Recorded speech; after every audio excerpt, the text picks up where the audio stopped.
Zachy the Sun is your host on this most epic journey through pop culture's past. Hold on to your butts. This is Nostalgia Theater. Brought to you by the Movie Film Podcast.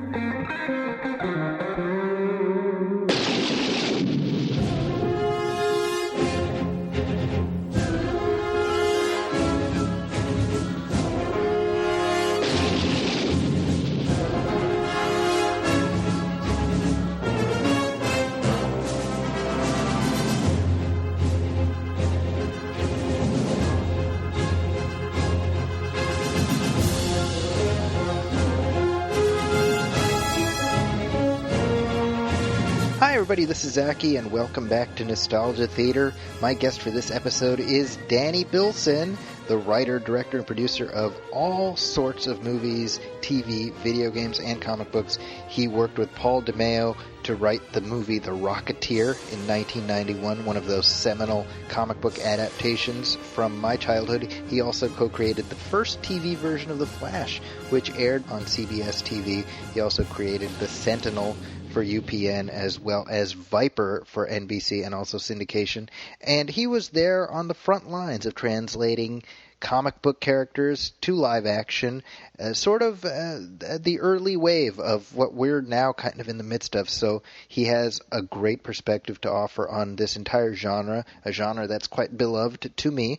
And to he. And now, this conversation between he and I occurred about a year ago, a little over a year ago, just before the release of the DC Comics adaptation Suicide Squad. So that's a little bit of the context leading into the discussion that we had. But I think we covered a lot of bases. We covered, obviously, the Flash, the TV Flash, but also the Rocketeer, and a little bit of the before, a little bit of the after, and it made for a terrific conversation that I've been waiting to share with you. So here it is. I am here with Danny Bilson. Danny, thank you so much for coming on Nostalgia Theater and talking to us. Sure, my pleasure. Happy to be here. Well, so we're kind of in the midst of this golden age of superheroes in mass media. I'm talking to you the day that Captain America Civil War opens. We've got Batman versus Superman is still in theaters. We've got dozens of superhero and comic book TV shows littering the TV landscape. And so really, I feel like when I'm talking to you, I'm talking to somebody who was there at the golden age when this stuff was just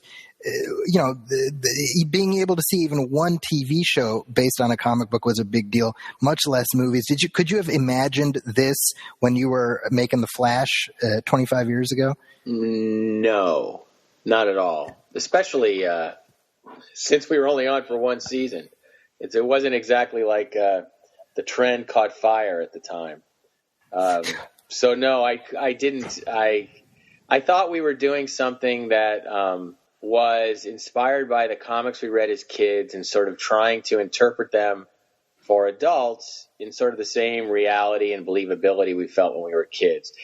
And we were completely inspired. We wouldn't have existed if it wasn't for really for what started in '78 with Richard Donner's Superman, but in particular, the year before us, the first Michael Keaton Batman, the Tim Burton Batman. I think that the success of that film enabled us to sort of push what we were developing. We had been developing other comic book stuff, and we can talk about that later. But that movie sort of gave us a platform to put something on the air, ideally from that same kind of world or with that same kind of production value and playing it straight, so to speak. Well, and playing it straight. Now, that's a concept that now we take for granted is, you treat the material seriously.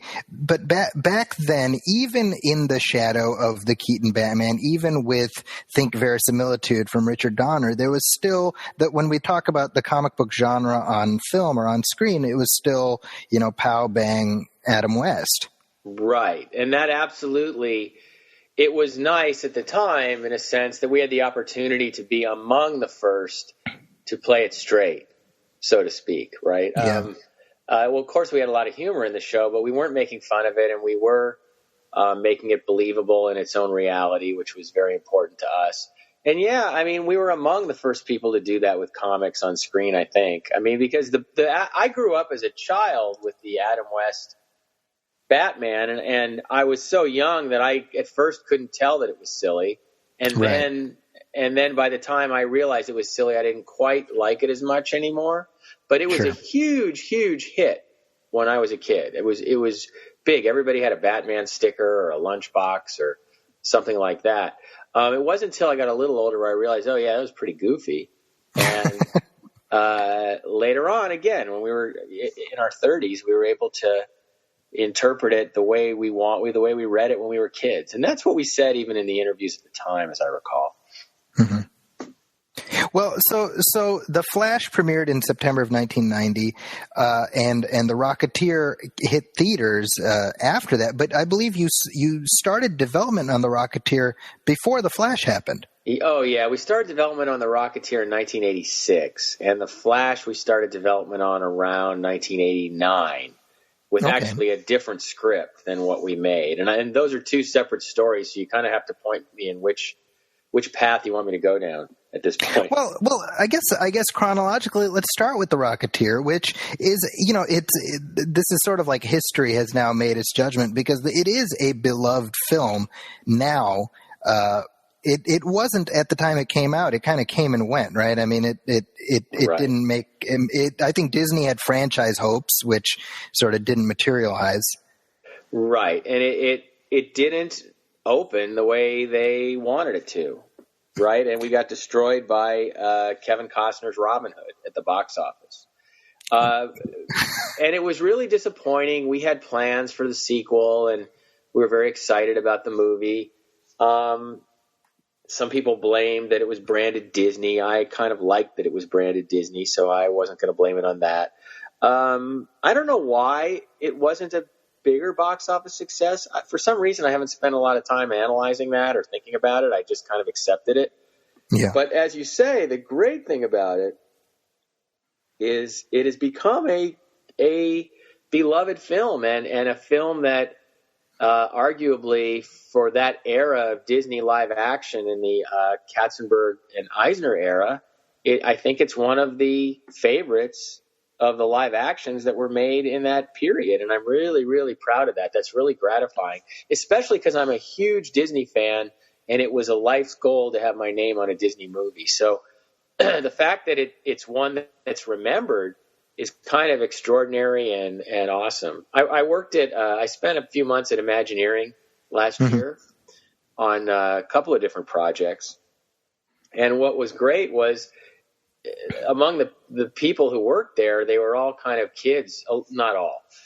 Lots of them were kids when that came out. And it's really sort of a beloved film among that group because they're very aware of Disney IP and Disney everything. And that was really, really cool. How many people wanted me to sign their DVDs when I was working there. That was kind of nice. So there's definitely a respect for that film that we didn't feel when it came out that now we really feel. There's merchandise being made now. I kind of collect it all, or if I go down to Disneyland and I see a new Rocketeer thing, I always grab it because they're doing newer stuff now. So that's just been one of the delights of our entire career, is that the Rocketeer is respected now, 25 years later. Well, and I think before we get to The Flash, I mean, let's talk about that a little bit. The development process on that did stretch out quite a bit, and you and Paul DeMeo were on and off it, if I remember correctly.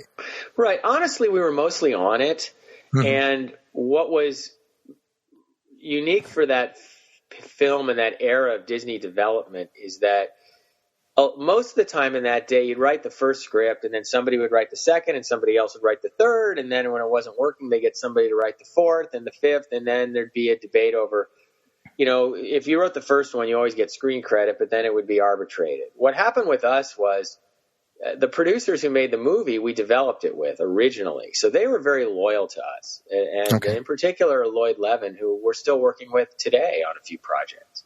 Oh, and wow. Lloyd, there were not a ton of other people who worked on it. I remember that, and we were doing The Flash at the same time as the Rocketeer was made. So all of it was going on simultaneously.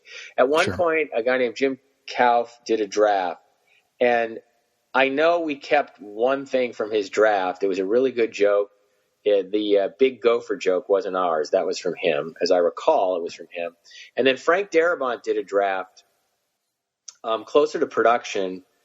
And what was really great was that Lloyd and Joe Johnston brought us back on after we had done a billion drafts. And by the way, there was another director before Joe Johnston, Bill Deere, was on it and developed the script with us for a couple of years. So it was a really long process.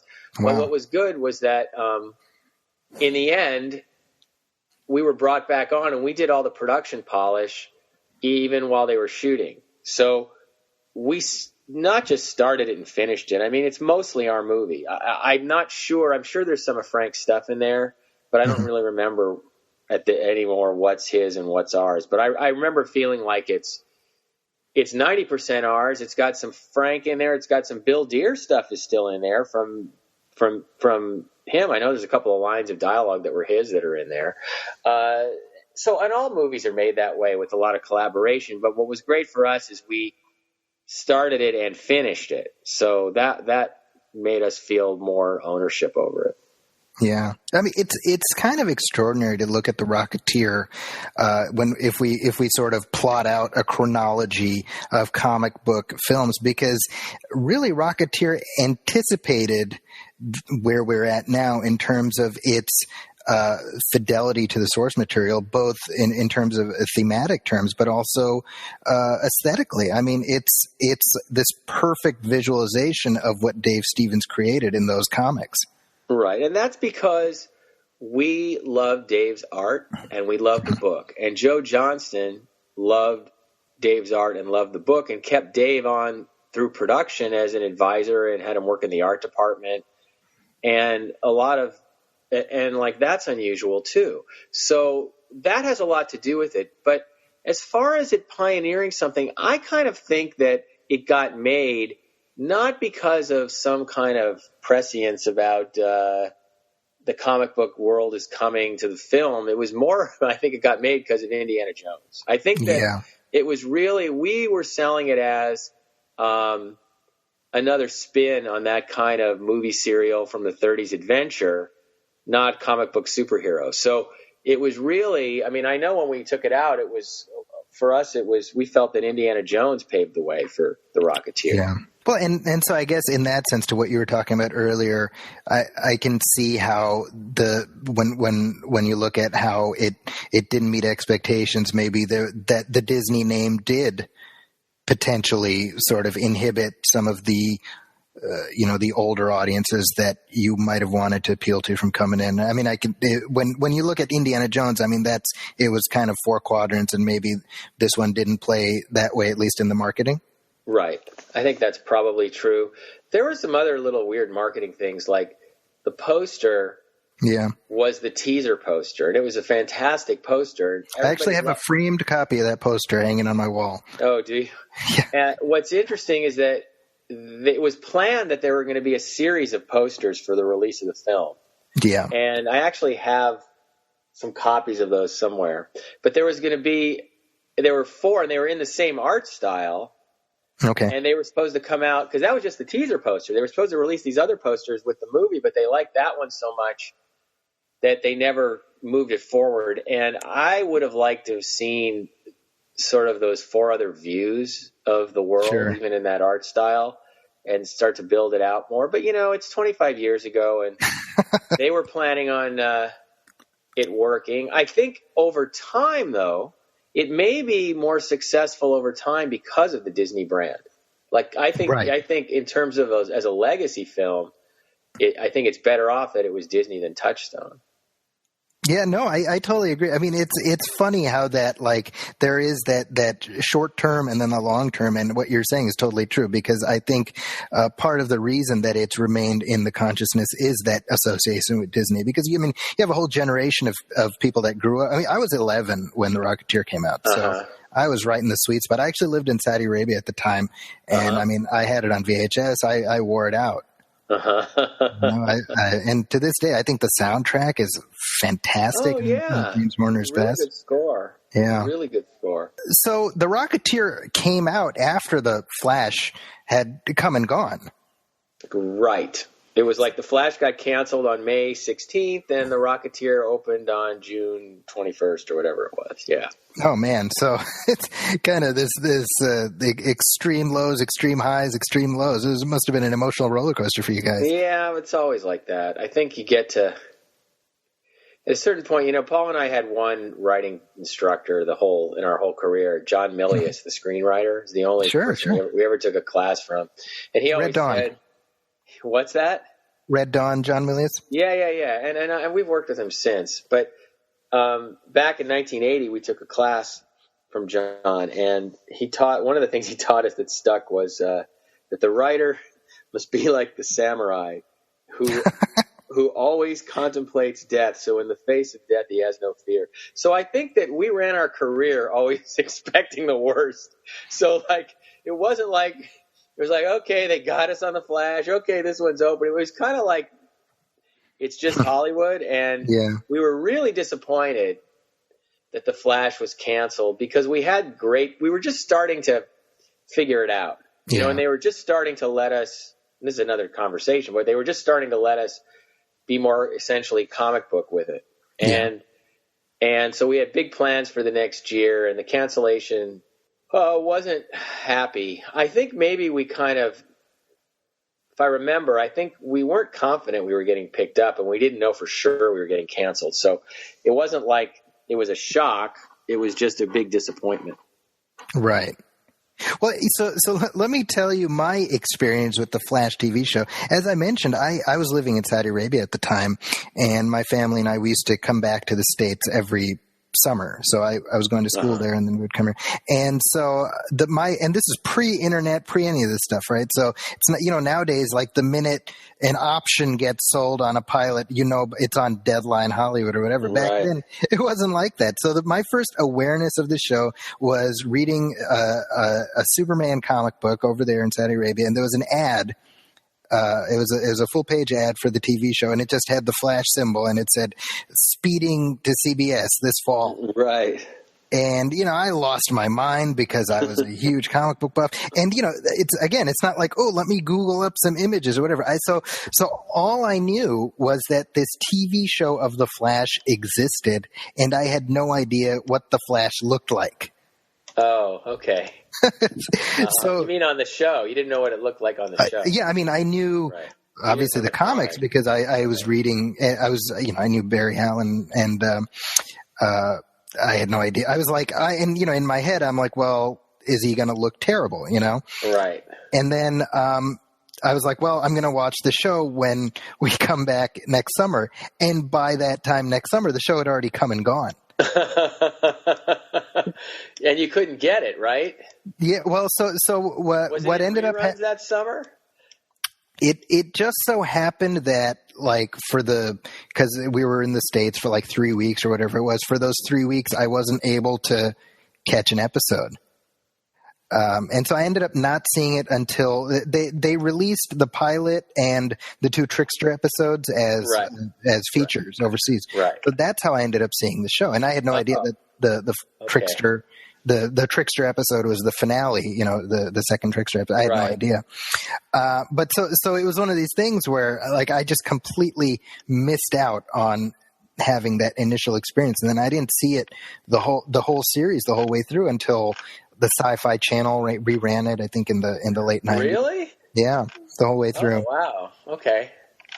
So for me, it was watching it in hindsight, it was like just this missed opportunity where, oh my gosh, what happened? Why didn't it go? And what's so interesting is that I would say up until fairly recently, the Flash was a unique product in and of itself, where it really was unabashed in how it embraced its comic book roots. Right. And so right. Up until Smallville, maybe in 2001, and even then, I would say when we look at the current Flash TV series, which I want to talk about in just a sec, I'm sure you look at that a little bit and you're like, man, I wish we could have done some of the stuff they're doing here. Of course. Well, for 2 reasons. One is, yes, budget and visual effects. Okay, that for sure. But more importantly, we were under these creative restrictions that they're not under. We were like, had network that was like, I don't know how comic book we want to go. And we were just pushing it and pushing it and pushing it. I mean, they've got the multiverse. And I mean, they went hardcore comic book wackiness. I mean, they get to do all that stuff. Maybe in year 3, we could have started to inch towards something like that. But we were lucky to have a supervillain because they didn't even want supervillains for the first. That's why the first 6 or 7 or 8 episodes, until I think it's the Ghost in the Machine, is really the first. We were kind of inching towards it, right? Yeah. The supervillains. Yeah. I know the first one I directed with that crazy drug dealer Lesko was kind of on the push, moving more in that direction. But I know the first 6 episodes were like they didn't want any unrealistic villains. And then we just started pushing it. And the real one, of course, the Ghost, I think, was the first with Ghost in the Machine. And then the next episode, I think it was the next episode, was The Trickster, which I directed. And that one, of course, blew the walls off all of it. Well, this is really interesting to me because I think it gives an insight into sort of the often paradoxical world of network development. Because it seems like, I mean, like you mentioned earlier, you were able to sell the show on the back of the Burton Batman success. Right. And it's not like that film shied away from its roots. No, it's not like the Joker was a realistic villain. Yeah, but these people at the network, they were managing the television business and how they saw it and how they saw, their bottom line and how to be successful. And from their experience, the first notes we got were, we don't want a costume. How about a tracksuit with some LEDs in the shoes? Wow. And we were told that by the head of the network. And we had Dave Stevens do an illustration of a Flash suit for the show, which ultimately is what we built the suit from. And we took that illustration back to the head of the network and showed it to him. And he said, okay. And then we built the suit. If we hadn't had the suit, we probably would have quit. Wow. I don't know if we would have done the tracksuit thing. I don't know. It would have certainly sort of been counterpoint to what we were trying to do. It would kind of defeat the purpose. So we fought it as hard as we could, and ultimately we won. But these are battles we fought. They don't fight those now. I mean, comics are where all the money is. When we were doing it, it wasn't like that at all. We had the success of the Batman movie behind us. That we had. So this was your first show that you were producers on. Yeah, it was. So was it just kind of on your end, were you just like, just benefiting from sort of naivete, like, well, let's just go in and then you only realized while you were doing the process, just sort of the brick wall that some of this stuff ended up being? Yes. I mean, the creative issues we knew in development because that tracksuit comment was before we wrote the script. So we hadn't been sort of we hadn't had any failures, so we weren't gun shy of anything. Sure. Failure. So in that sense, what we had done up to that point, we had made some B movies. I had directed a B movie. We had been at Warner Brothers, and we had already made another pilot that didn't go called Kung Fu: The Next Generation with Brandon Lee. It didn't go. Oh, but there was a movie. It was, but we made the TV pilot where they decided they wanted to set it in the modern day. Oh, interesting. And this is another story, but what happened was at the last minute, the network decided they didn't want David Carradine. Okay. And so we cast some guy, and what it was about were the descendants of Cain in the modern day, and it was a father-son story, and it was a nice script, but not casting Carradine torpedoed the project ultimately. That's why it didn't get on the air. But Brandon was nice to work with. I enjoyed it, and I enjoyed him back at the time. He was killed not that very long. Shortly, yeah, not that long after that. A few 92. About 4 or 5 years after, 3-4 years. So. And ironically, I mean, they brought back they did Kung Fu in the Modern Age, but with David Carradine. They did, right, as a syndicated show after all, right? And that was like 93, so that wasn't too long after. Wow, after we were wherever we were. So we did that pilot, and like I said, we had made some B movies, so we hadn't done nothing, but we had not run a television show before. Yeah. And at one point, they threatened to put another executive producer on because they were nervous about these young guys who'd never run a show before. And we were young and naive enough to say we refuse or we'll quit, which I would never do now. And they backed off. So we made that show. And I think that the one thing about Paul and I and Pet Fly Productions was that we always wanted to put the money on the screen. And we weren't at the time watching other television shows. We were only kind of watching movies, and we wanted to make a movie every week. So we pushed the limits of our production dollars really hard. And we never overspent on above the line or had a big writing staff on any of our shows that were taking all the money, because we really wanted to be able to make the ideas that we thought of. So, those were some of the things we did from lack of experience that were pretty cool ultimately. Yeah. But around episode 5 or 6, all the suits from the studio came down and said, "You're over budget on these first 4, and if you don't get this in line, we're gonna pull the plug," because we were spending too much. And we did. We got it in line and learned our lesson and straightened it up, and were able to make a lot of great production for the money. And I think it was an expensive show at the time. By today's standards, it's not, but 25 years ago, it was an expensive show. We still have a building. There's still a building on the back lot at Warner Brothers that we built for for our police station, which became a part of the hospital for ER for years. Like, they stuck an elevated train over it. And then I think it was the ER hospital. But that police station was actually in South Central LA in the pilot, and then we reconstructed it on the back lot, and it's still there. Wow. So that's kind of cool. The legacy of The Flash lives on. My daughter had a show at Warner Brothers for a few years called Heart of Dixie, and one day we were on the back lot, and I had all my kids pose in front of the police station. That's hilarious. Yeah. Well, and I think in terms of the appeal of the show, obviously John Wesley Shipp is just such a charismatic guy. Can you talk a little bit about the process of selecting him? I think I read an interview with you where you may have mentioned that it was either you or Paul. I'm sorry, I don't remember, but mentioning it was between him and Richard Burgi. Am I misremembering? That's right. So what's really weird? That's a really nutty thing that went on with us and those actors, those two actors. So we loved Shipp. We loved Burgi, okay? Burgi was our first choice for The Flash. Shipp was our second choice. The network liked Shipp better. And I think I remember some comment about, I can see him on a lunchbox, which at the network, to John. Interesting. So we weren't disappointed. We were really happy with John. But I remember Burgi was our first choice. When we did the Viper, we brought Richard Burgi in. Well, Richard Burgi then played the Deadly Nightshade in that one episode of The Flash.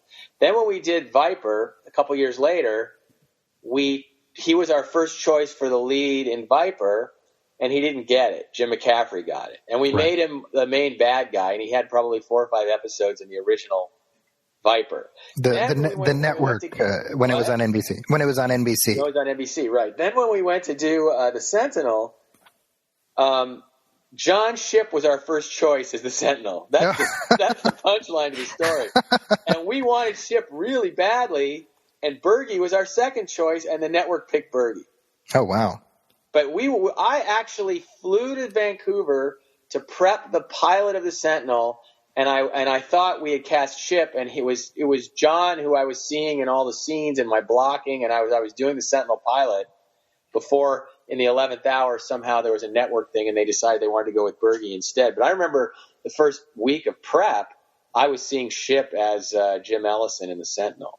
Oh, so wow. It's been pretty our TV career in the old days between those two actors. And they're both solid.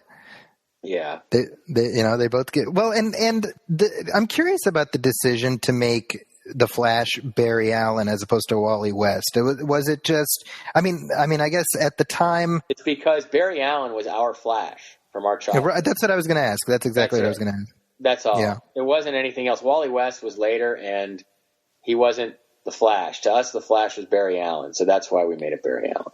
And I guess that's been borne out by the fact that when we talk about the current TV series or the upcoming film, it is in fact Barry Allen who is that character. See, for me personally, like the version that I feel the most attachment to is the Wally version because that's who I grew up reading. Right. But at the time he had only been I read a lot of that when we wrote a couple of books on the Flash in around 2007, and that's when I kind of that's right. Read a lot more of the Wally West stuff, even though we were trying to make Bart the Flash, Bart Allen. Right. Which, that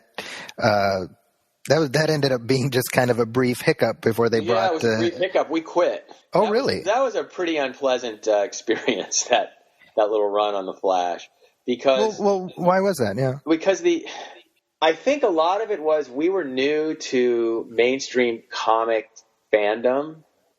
We were new to mainstream comics. Our editor, who was really great, didn't really know the Flash well enough. Like, okay. She knew a lot of things, but we needed somebody who knew so that the hardcore Flash fans wouldn't be giving us crap if we said his ring's on the wrong finger, that kind of stuff. Mm-hmm. So that was a little tough. I was disappointed because with me, comics are all about the art, and we had very inconsistent art. Right. And it was different. We might have more than one artist on the same book, and it was really – that was really rough. And then the fans didn't like it, what we were doing. So – and I don't remember why because, it was internet time, so there was all that fan noise stuff. Right. Because the guy who came in after we – because what happened was it wasn't going well, and they said – and we had in the first 6 books, we're like sort of setting the table. And in the second 6 books, we were going to bring in some of our TV stuff into it. We were going to bring in Mark Hamill's Trickster.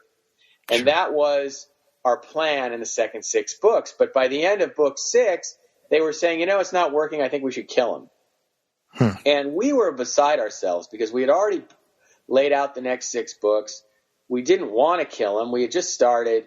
And we went over and spoke to Jeff Johns, who wasn't like head of DC creative like he is now. He was a writer in a little bungalow with some other writers in Sherman Oaks. And we went over to talk to Jeff, and Jeff said, you guys, you don't have to do this. Just quit. And I walked out of there thinking, he's right. I don't have to do this. And so we quit. And we wrote like 2 more, and then Mark Guggenheim took over. Who is now producer of the current Flash show. He's on one of the shows. I don't know which one. He was on Arrow. Arrow. Yeah. And then I read his stuff, and I thought, his stuff is fine, but it's not better than ours. And the fans are like, oh, thank God, he saved the books, blah, blah, blah. And it was just nonsense. I'm not saying it was worse. I'm saying it was about the same. And then they loved him and hated us, and I kind of had it. The only thing that saved that comic book writing period of 2007 for me was that Paul and I wrote another book called Red Menace, which is a graphic novel that had wonderful art by Jerry Ordway. He drew every panel, and it looks beautiful, and it's a great original story. And that was very well received by those that read it. Of course, didn't have the audience that the Flash had, but I'm very proud of that book. And that sort of saved my relationship to writing comics, was the fact that one was good and the other one was frustrating. We also wrote the Rocketeer comics back in the 80s with Dave Stevens. We wrote the second half of all the ones that Dave did, which account for about 12 books. We wrote the second 6 with him. Oh, I actually didn't know that. Wow, that's all the stuff of Cliff Goes to New York was written by Paul and I. I feel like I should have known that because I love those original comics. Well, what's funny about it is Dave didn't give us writing credit on the title page. It's like in the introduction to the book. Okay. It said that I was helped by my friends Danny Bilson and Michael Kaluta and Paul DeMeo. And like Kaluta inked the whole book. And Paul and I wrote the whole thing with Dave. And we didn't get paid for it. We did it as a favor. Wow. He was supposed to give us some original art, but that never happened. And I don't know why. I don't remember. And I mean, he passed away. When did he pass away? He died in 2008. Oh, wow. Yeah. And what a loss. I mean, my gosh, Horrible. just, a truly singular talent in the comics field, you know. And a singular human being. I mean, he was a really interesting person and a really good, very nice person, very kind person. It was very sad. His death was very sad.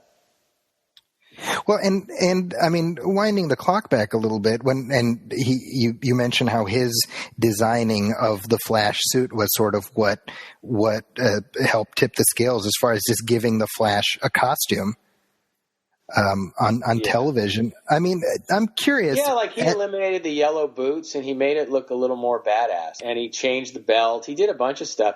If you go to the Pet Flight Productions Facebook page, I have posted most of that stuff. You can find the original Dave Stevens Flash art there. Oh, great! Yeah. I hope my listeners will check that out. Paul and I have put a lot of our archival stuff up there. Well, and certainly it tells you something that DC Comics at the time altered the Flash's comic book costume to reflect the one on the TV show. Yeah, I think they did a bit. I think the belt. I think it was the belt. The belt and the suit itself had kind of a darker texture. And I'm sure that Dave was well aware. Yeah. Well, now talking about the show, now you mentioned at the start of our conversation about how you had it wasn't a huge surprise that the show ended up getting canceled. Right.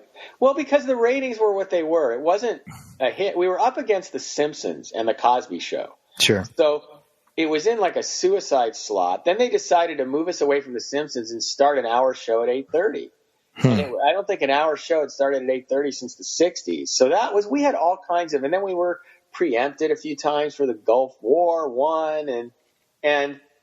but by today's standards, we were doing a 16 share on that show.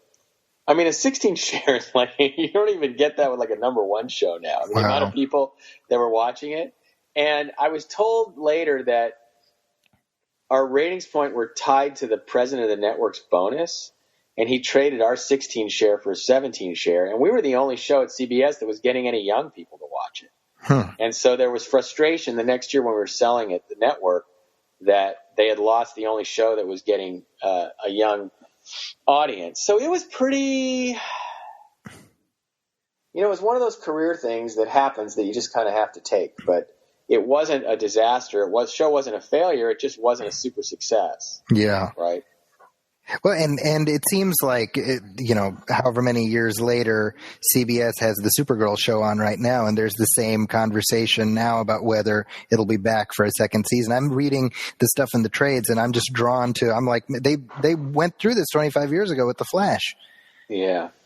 Well, it's a little different now in that Supergirl is one of like 50 shows, superhero shows. So it's not, I mean, I don't know. I mean, the work these people are doing is fantastic.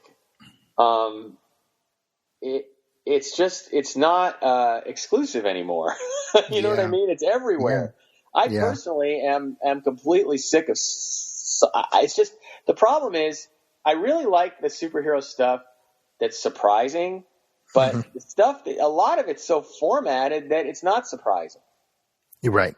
You know what I mean? It's like, okay, every third act is a boss fight, and it's just like the stuff I really like is the stuff that's unexpected that's going on in comic to film adaptations. Right. I think my favorite comic book movie in the last 10 years was probably Kick-Ass.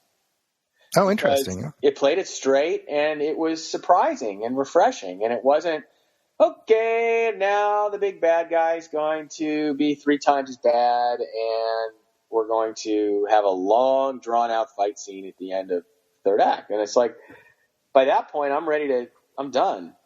Yeah, it's repetition for me. Are they making some really great stuff? I think they are, but for me as an audience, I can only see so much. I hear you. I just posted my review of Captain America Civil War this morning. And one thing, have you had a chance to see that yet? No, I read the comics, and I really enjoyed the comics, the Civil War series. So the film goes in kind of a different direction from the comics. But what I appreciated about this film was that the climax was not, kind of what you're describing, where it's just the big to do where, buildings are falling over and my partner on my other podcast, he calls it the blue beam shooting into the sky. He says, I'm tired of the blue beam shooting into the sky. Right. And you see that in a lot of these films. It's funny because ever since he pointed that out, I noticed it's like, there it is. There's the blue beam, So what I appreciated about Civil War was that the third act the stakes are much more grounded, and it's about the specific conflict between the characters, which is about it's an emotional conflict, Right.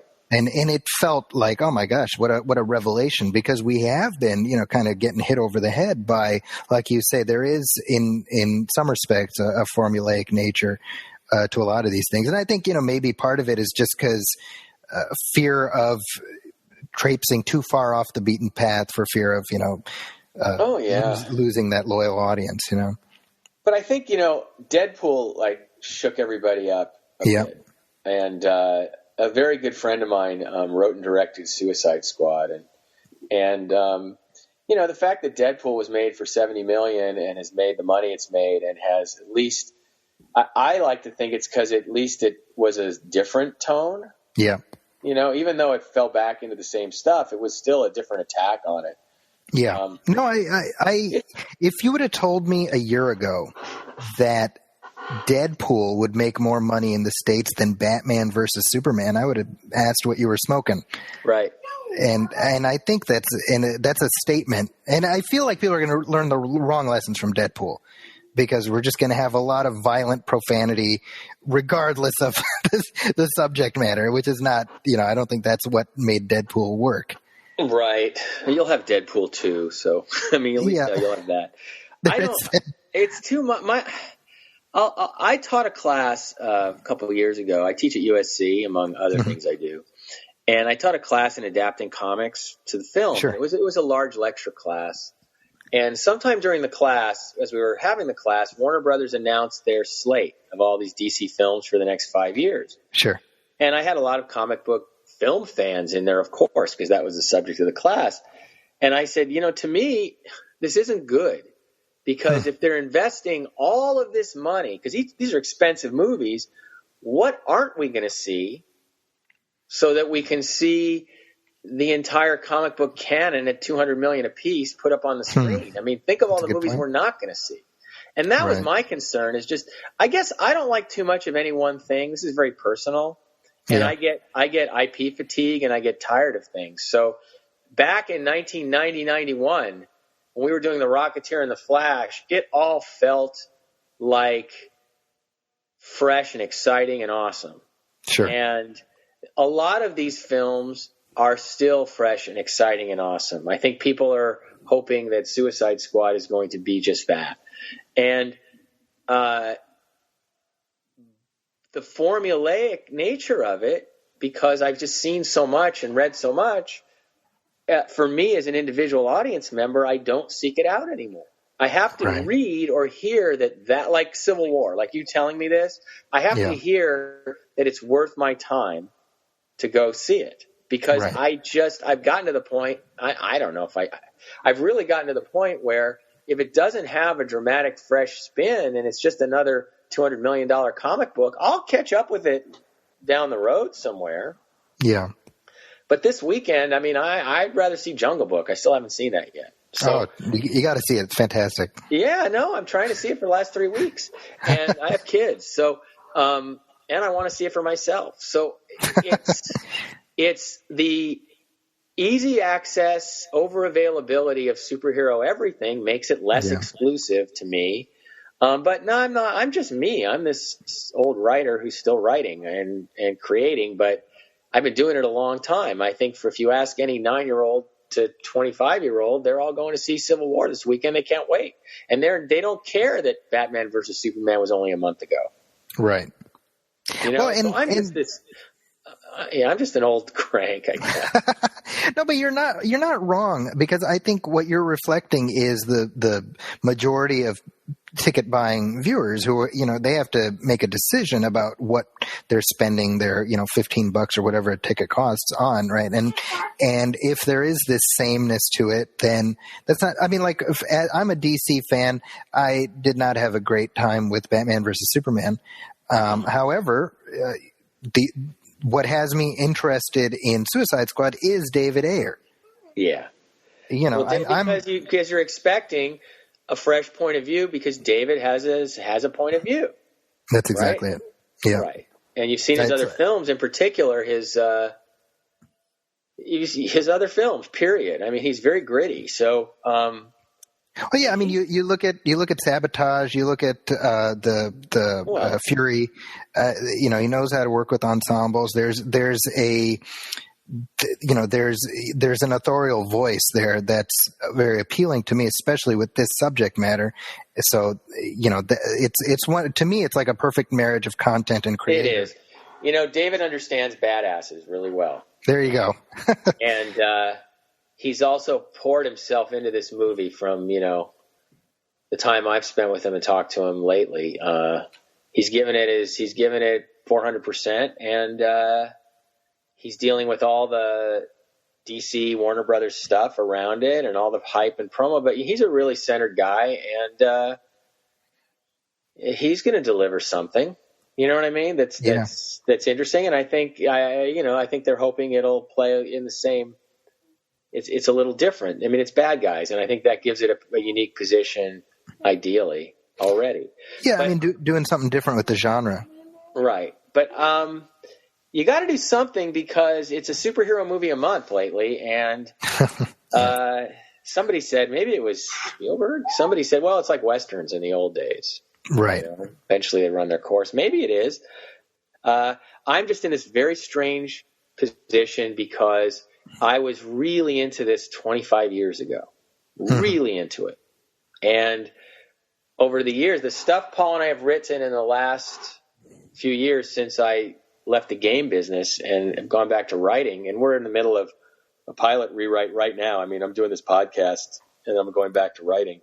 Oh, great. This pilot we're writing is about the electronic dance music scene in Miami and Cuba and crime and clubs, and I'm not going to say it's not a gangster show, but it's kind of in the edgy world of that. We do have a genre pilot based on a book. We do have one genre one that's sort of a comic book horror, a thing called Nocturnal, based on the book, which is in development. And then the two films we've written recently, one we had in development with Oliver Stone for 1.5 years, which is about a bunch of guys in their 60s who go back to Vietnam, veterans, on a tour. And the other one, which we're budgeting right now, is an action movie set in the 9th century in France. So we wrote that script. So I would say that's called Dark Age. I would say Dark Age and Nocturnal are kind of Pet Fly, Bilson DeMeo stuff. They're not superhero, but they're pretty. One's action adventure and the other is action adventure genre. And then the other two are reality based. I wouldn't know the weird thing about superhero stuff is I have to put my head back into that mindset of how do we make this really real and go where all the writers are going now, which is where I was 25 years ago, which is, I think, the right place. I do think that what they're doing is good, by the way. I'm not saying that I think all this work is bad or weak. I'm just saying that I need to be surprised because there's a lot of superhero stuff. That's all I'm really saying. I think there's a lot of great work. As a matter of fact, I think The Flash is a spectacular show. I think it was Andrew Kreisberg wrote a TV movie for Paul and I about 4 years ago, right before he started on Arrow. When we were in the game business, we did a TV movie based on one of our games, and Andrew wrote it. And we had a 25th anniversary of The Flash reunion last year, and among everybody else, Andrew showed up, and he's been saying he's going to let us write an episode of the show. Hasn't happened. But they even adapted a couple weeks ago. They adapted one of the characters from our 2007 run on The Flash. The Griffin. Griffin Gray, right, which is a character we created. So the whole thing about the Flash is very strange for Paul and I, to be honest. I mean, it's that it's so cool that those people love our old show so much that they've tied it to their show, and it started with Ship playing the dad. They've had Amanda on there. They've had Mark Hamill as the trickster. They even have episode footage from stuff I shot 25 years ago in that first Trickster episode I saw. I have friends working on the show in Vancouver that are crew people from the Sentinel and Viper who are calling me saying, Danny, why aren't you here directing this? So it's Hollywood. It's just how it works and doesn't work sometimes. Paul and I would love to be involved. We just haven't been invited, and we are busy trying to make our own stuff go. But love it. I thought, I really just love what they're doing. The connective universe stuff they're doing at DC on TV is great. And whenever I see something like, what's it called? Legends of Tomorrow? Is that the team-up show? Yeah. Yeah. Oh, my God. The production they're putting on is just spectacular. I'm just like, wow. It's what digital effects can do and the cost now. And also, they're being really imaginative, and they're finally able to, and here I am like selling it, but they're finally able to sort of do the kind of crazy imaginative plotting and thinking that's been done in comics, especially in the last 20, 30 years. And I'm an admirer of what they're doing. I really am. I'm not saying, is every episode great? I don't know. I don't watch every episode, but what I've seen is really good. And I watch Daredevil. I've watched a bunch of stuff. And everybody's doing really cool work. And yes, it's funny that we were doing this when we were young. It is funny. It is. It's weird. It's kind of weird. But Paul and I are still writing every day. I was on the phone with him right before you called, and right before, and I said, and when I saw the email, I said, I missed the pod. Oh God, I got to call this guy Paul to get it on the phone. So we're working right now. So, and hopefully we spend a lot of time in games, and I'm hoping that we break back into TV because we think TV is where it's at, even though we have a couple features. I think I just love what's going on TV. So does Paul. We both watch a lot, and we want to get back. Well, and real quick, I was hoping I could get your thoughts on having in addition to Flash, the following year, you also had the Human Target. Right. The Human Target was kind of came and went. Yeah, well, it was a great idea from the book. I think the comic had a fantastic idea. We were, and this happened with Viper and the Human Target. Well, let me get this straight. No, with Viper this happened for sure, with the early Viper. But once we did the Flash and the Human Target pilot was made a month before the Flash pilot. We made 2 pilots that spring. It just wasn't picked up until a year later. Okay. And so the pilot had Rick Springfield. Yes, but it also had Clarence Clemens from the E Street Band in it. Oh, and Francis Fisher, who was from Unforgiven and Titanic. Francis. Yeah, so it had those 2 in it, and the network felt they wanted to go younger with those roles when they picked up the show. So the original pilot had them in it, and I think if you search YouTube, you might be able to find it. When we came back, we had done the Flash already, and now we went in there with a lot of our sort of Flash brains of we wanted to be comic book, we wanted to be crazy, and we're going to have this, and it was a 7-episode order, and the network didn't like it, and they buried it, and they released it opposite the Olympics the next summer.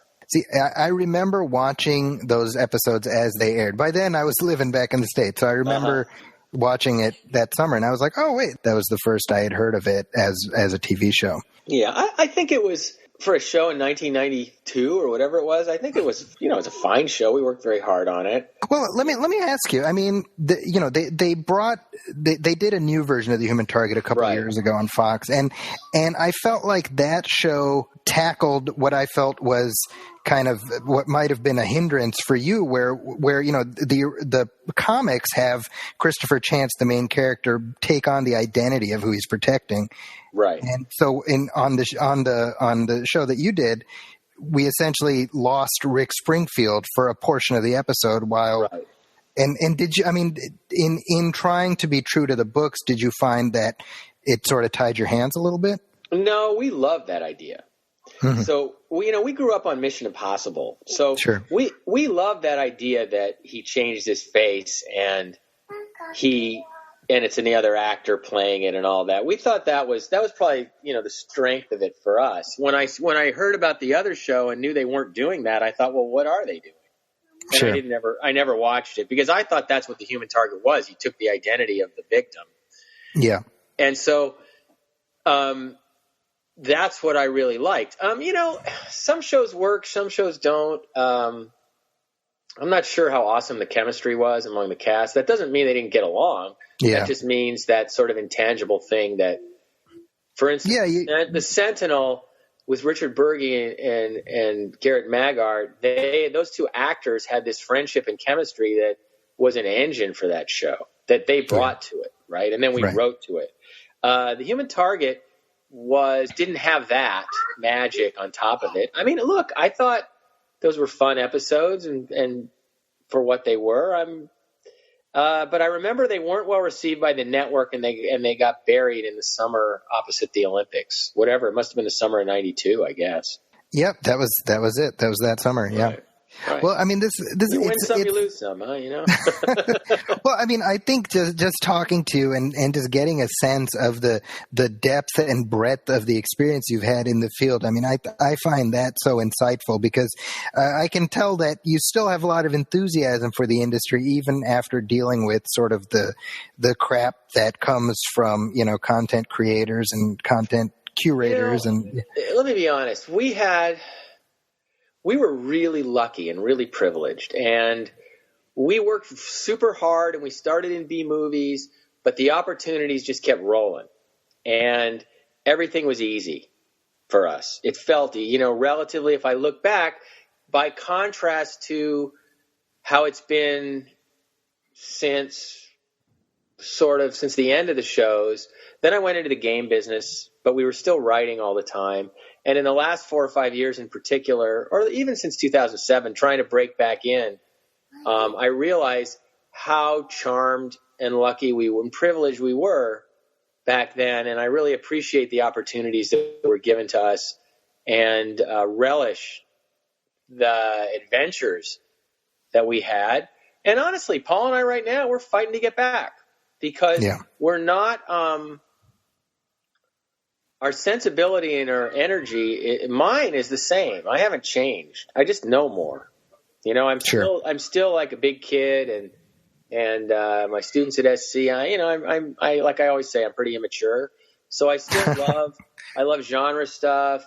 I love video games. I love comics. I love toys. I'm still that guy, and I want to keep making this stuff. So Paul and I are making, we're writing and like I said, we have a pilot in development that, God, I hope it goes because that'll enable us to, be back in the game and make some more shows.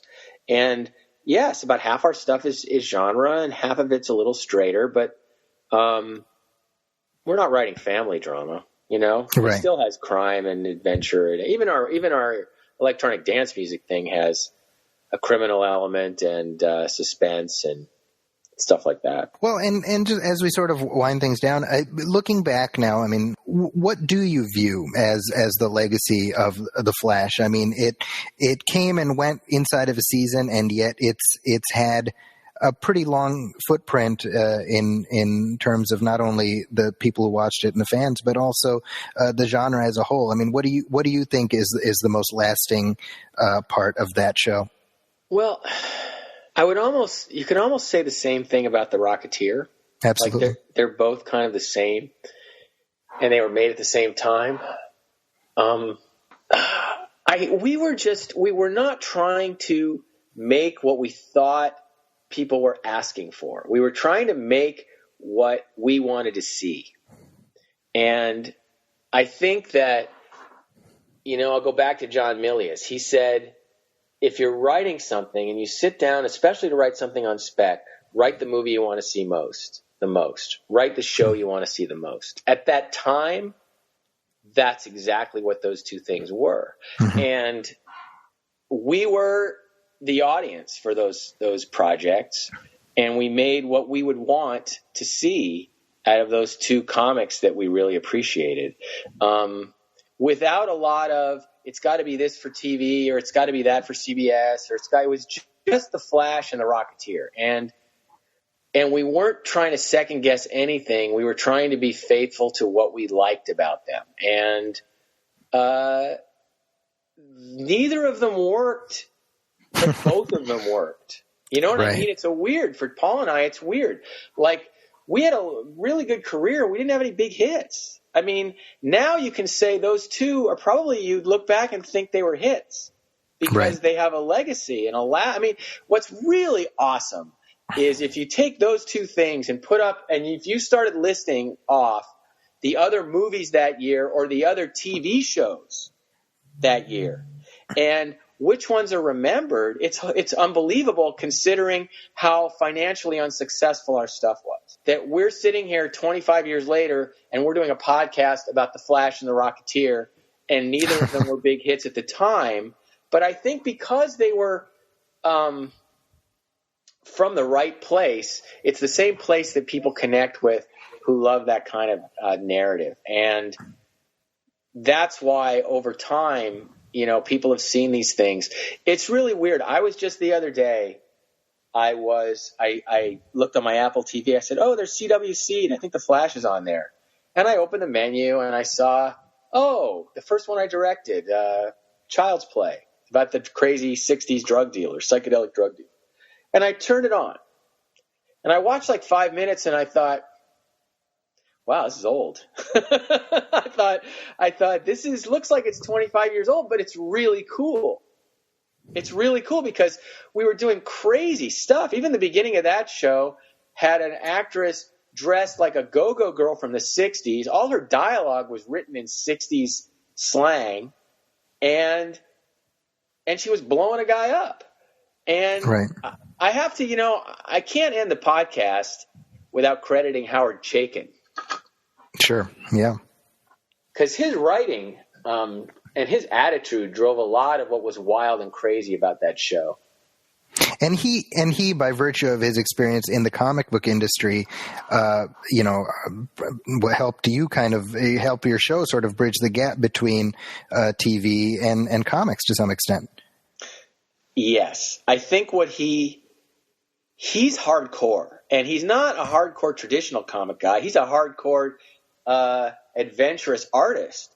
Right. So a lot of the wacky stuff that he and his partner, John Francis Moore at the time wrote, I believe they wrote 7 or 8 of them. And I know they wrote The Trickster and the one I just mentioned and a lot of the favorites. They didn't write all the favorite episodes, but they wrote a lot of the ones that were the most extreme, sort of had the most extreme wild comic book narratives to them.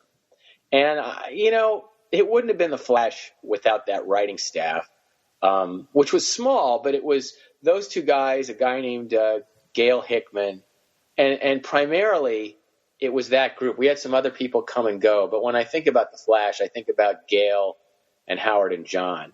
And I'm sure I'm forgetting other people who were there. We kept our staffs relatively small, but those 3 people had a tremendous amount to do with that show. But I want to say that Howard's outspoken wild vision and his willingness to sort of push what would be normally sensible on TV is a lot of what was great about The Flash. So he deserves a lot of credit for that show. And sort of as we wrap things up, I'm sure our listeners would love to connect with you via Twitter or whatever. Do you have an online presence? Sure, at Danny Bilson. Also, Facebook. I'm on Facebook as Danny Bilson. Petfly Productions is on Facebook, where we have scanned a lot of our behind-the-scenes art and photographs from our films and TV of the past. So definitely Twitter at Danny Bilson. I'm Danny Bilson on Facebook, and the Petfly Productions Facebook page is a great place if you're interested in our work. And Danny, I remember you and Paul doing a commentary track for The Flash. Is that still? It was on iTunes at one point. Is it still available? The actual link to it is on the. You'll find it on the Petfly Productions Facebook page. I don't have it in hand, but the link to those few podcasts we did where we talked behind 2 or 3 episodes of The Flash, I believe, are there. There we go. So my memory's not failing me. I remember really enjoying listening to those. Yeah. And of course, The Flash is on DVD. It's on streaming. It's everywhere, and it's still being watched. My kids continue to watch it today. My kids watch the current Flash show, and I showed them the pilot of the 1990 series, and they said, "Why does Flash look like Flash's dad?" Is what they said. Well, that's the whole point, right? That's right. So it carries on. But Danny, thank you so much for taking the time. This is such a fascinating insight into this whole process, and I know I had a blast just listening to your stories. Oh, thanks. I really appreciate it. And hopefully you'll see some new shows, or Paul and I will write an episode of The Flash next year. Who knows? Well, you will be back. You'll be out there, and hopefully people will keep an eye out for it. So thanks again for coming on. All right. Really appreciate it. Take care. And once again, big thanks to my guest, Danny Bilson, for coming on and spending some time with us. Just a reminder, as I close out this episode, please keep sending your comments and feedback. Every little bit helps. If you want to email us, moviefilmpodcast@gmail.com. You can also hit like on our Facebook page, facebook.com/moviefilmpodcast. If you're looking for me, you can find me on my website, ZakisCorner.com. That's ZAKIS Corner. That's also my Twitter handle. That's also my Instagram handle. I'm also on the Huffington Post, where my movie reviews go up regularly, as does this show, as does the Movie Film Show. And I will be back with a new Nostalgia Theater in just a few short weeks. So please make sure you hit subscribe on iTunes if you haven't already. And please do write a review if you haven't already. That's it for this episode, but I hope that you will be hearing from me soon. Thanks for listening.